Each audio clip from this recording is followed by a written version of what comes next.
I come before you this afternoon not just as a grieving son, but as a man whose soul has been shattered to its core by an act so cruel and so violating, so much that I struggle to find the words. I never thought that I would stand in a public space to speak about something so deeply personal and painful, but I'm here because I have to be.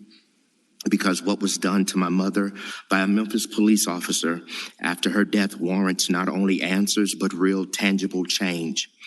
After learning of my mother's passing, I later discovered that a Memphis police officer used her personal cell phone to take a photo of her body, nude, lifeless, and vulnerable. Those words are hard to say. The reality is even harder to live with. In the 70 days since my mother's passing, I've endured the trauma of seeing her body after decomposition, and again after the funeral home attempted reconstructive enhancements. But none of these moments were deeply painful, yet neither compares to the devastation of discovering images of my mother's deceased nude body with 4 electrode pads affixed to her from the EMTs, taken with her personal cell phone by a vile and abusive police officer who violated her dignity and death. In what should have been a private moment, my mother, the woman I love with all of my heart, was treated with disrespect, as though her dignity no longer mattered. But let me be clear, it did matter, and it does matter. Not only was she my mother,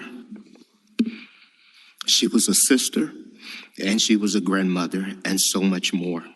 She laughed, she cried, she lived with purpose. She deserved peace in her death, and she was violated in the most vulnerable manner of her life, even in death. The officer intentionally took this picture of my mother in a moment when she could no longer protect herself, by a Memphis police officer who was supposed to protect my mother's dignity, not exploit it, by a Memphis police officer who was supposed to uphold the law, not break it.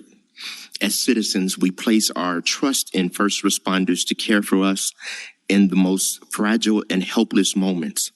And in death, when citizens cannot speak for themselves, that trust must be honored even more. But that was not my mother's case. And so I am pleading with you this evening to create strict enforceable policies that make it absolutely clear that any misuse of a deceased person's property by any first responder, especially for unauthorized photos, is not just unethical, it's unforgivable.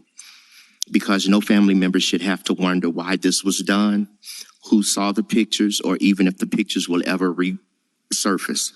You have the opportunity to make sure no other family in Memphis is ever forced to experience the kind of suffering that I do. Thank you. Mr. Wilson, I'm extremely sorry to hear that, and please accept the sincerest condolences on behalf of all the City Council on the loss of your mother. We can put you in touch with the proper person to speak with at MPD about that.